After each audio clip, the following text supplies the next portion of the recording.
அன்பார்ந்த சகோதரர்களே, ரசூல் ஸல்லல்லாஹு அலைஹி வஸல்லம் அவர்கள் சொன்னார்கள், ஒரு மனிதன் நாசமாகிவிட்டான், ஒரு மனிதன் நாசமாகிவிட்டான், ஒரு மனிதன் நாசமாகிவிட்டான் என்று சொல்கிறார்கள். இந்த ஹதீஸ் அபூ ஹுரைரா ரலியல்லாஹு அன்ஹு அவர்கள் அறிவிக்கிறார்கள்.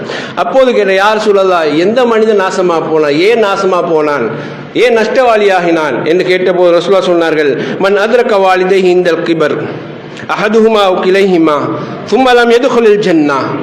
ஒரு மனிதனுக்கு உம்மா அல்லது வாப்பா அல்லது ரெண்டு பேருமே உயிரோடு இருக்கிறார்கள், ஆனால் அவர்கள் முதுமையை அடைந்திருக்கிறார்கள், வயதுக்கு போயிருக்கிறார்கள், அவர்கள் மூலமாக அவன் சொர்க்கத்தை அடையவில்லை என்றால் அவன் நாசமாகி போன ஒரு மனிதன், நஷ்டவாளியாகி போன ஒரு மனிதன் என்று ரசூல் ஸல்லல்லாஹு அலைஹி வஸல்லம் அவர்கள் சொல்கிறார்கள்.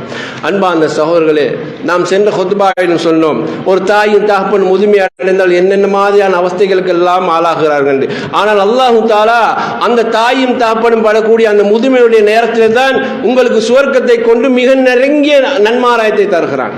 அவங்களோடு அந்த அளவுக்கு அன்பாக பண்பாக நடந்து கொள்ளுங்கள், நெருக்கமாக இருந்து கொள்ளுங்கள், அவருடைய மன நோகாதிபடி நடந்து கொள்ளுங்கள், அவர்களுக்கான சேவைகளை செய்து கொடுங்கள், அவர்களுக்கு மருந்து தேவைப்பட்டால் மருந்து எடுத்துக் கொடுங்கள், சாப்பாடு தேவைப்பட்டால் சாப்பாடு எடுத்துக் கொடுங்கள், தூங்குவதற்கு ஒழுங்கான ஒரு நிலை இருந்தால் தூங்குவதற்கான ஏற்பாடுகள் எல்லாம் செய்து கொடுங்கள்.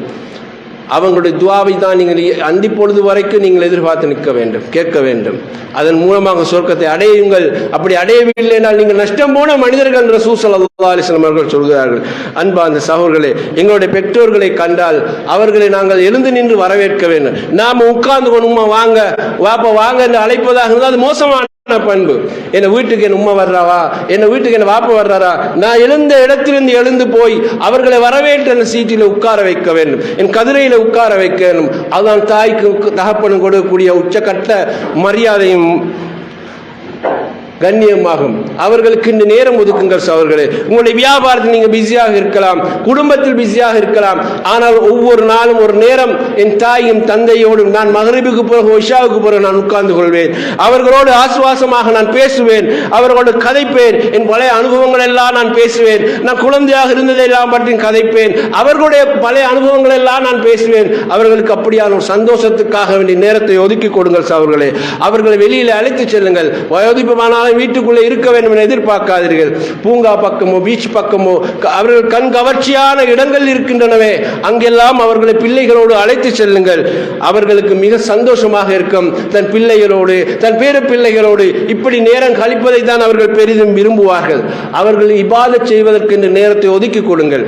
பொதுவாக எங்களுக்கு தெரியும், 40 வயது 50 வயது 60 வயது தாண்டும் போது நம்ம நிறைய பள்ளியோடு தொடர்பாகணும், குர்ஆன் ஓதணும், தொழுகையில் ஈடுபடணும் என்று பொதுவாக மனிதனுக்கு வரக்கூடிய ஏக்கம் அது அப்படி கொஞ்சம் கொஞ்சமா வரும். எனவே உங்களுடைய பெற்றோர்களுக்கு பாங்கு சொல்லி கேட்டால், பாப்பா பள்ளிக்கு போவோமா, குர்ஆன் ஓதுறீங்களா, இபாதத்தில் ஈடுபடுறீங்களா, கொஞ்ச நேரம் உட்கார்ந்துக்கிட்டு வர்றீங்களா, வாப்பா அப்படி ஒரு தூண்டுதலுக்கு கொண்டு வாருங்கள். உம்மாவுக்கு அதற்கான ஏற்பாடுகளை செய்து கொடுங்கள்.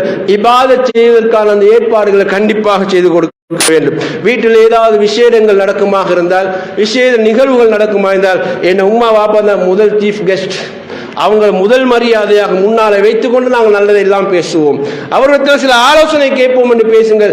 அவர்கள் அதை மிகவும் விரும்புவார்கள், மிகவும் பெரிதாக வரவேற்பார்கள். என் மகன் என்னைட்ட கருத்து கேட்கிறானே, என் மகன் என்னை முன்னாலே வைத்திருக்கிறானே, எனக்குரிய மரியாதை தருகிறானே, மிகவும் விரும்பக்கூடிய ஒரு காரியம். எனவே உங்களுடைய தாயும் தகப்பனும் வீட்டிலே எல்லா விசேஷங்களுக்கு முன்னாலே கொண்டு வந்து நிறுத்துங்கள் சகோதரர்களே.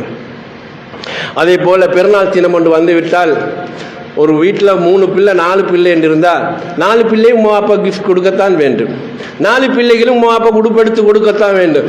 நானா இருக்கிறான், நானா பார்த்துக்கொண்டு, தம்பி இருக்கிறான், தம்பி பார்த்துக்கொண்டு, எந்த பிள்ளையும் காரணம் சொல்லிட்டு புறக்கணிக்க கூடாது சகோதரர்களே. உங்களோட கடமை. இல்லை வாப்பா உமாக்கு நான் நல்ல ஒரு ட்ரெஸ் எடுத்து கொடுப்பேன், கொடுத்து அழகா இருக்கு வாப்பா, சூப்பரா இருக்கு வாப்பா, நீங்க பொடியும் காலத்து கொடுத்த மாதிரி இருக்குது, உமா இப்படித்தான் இருக்கு, அவங்களுக்கு பொருத்தமா ஜோடியா இருக்குன்னு சொல்லும்போது சொல்லி பாருங்களேன். அந்த பெற்றோருடைய முகத்தில் கிடைக்கிற சிரிப்பு வாழ்க்கையில் நீங்க இதுக்கு பிறகு பார்க்க மாட்டீர்கள். உங்களை சின்னத்திலே உடுப்பாட்டி அழகு பார்த்து அனுபவித்தவர்கள் தானே அவர்கள். அவர்கள் இப்போது வயதுக்கு வந்த போது நீங்கள் அழகு பார்ப்பது என்பது எவ்வளவு அழகான ஒரு காரியம். எனவே நானா செய்யட்டும், தம்பி செய்யட்டும், தாத்தா செய்யட்டும், தங்கச்சி செய்யட்டும் என்று இருக்காமல் பிள்ளைகள் அதற்காக போட்டி போட்டுக்கொண்டு அவர்களுக்கு பரிசுகளை கொடுங்கள், ஆடைகளை வாங்கி கொடுங்கள், அவர்கள் கேட்பதை எடுத்து கொடுங்கள்.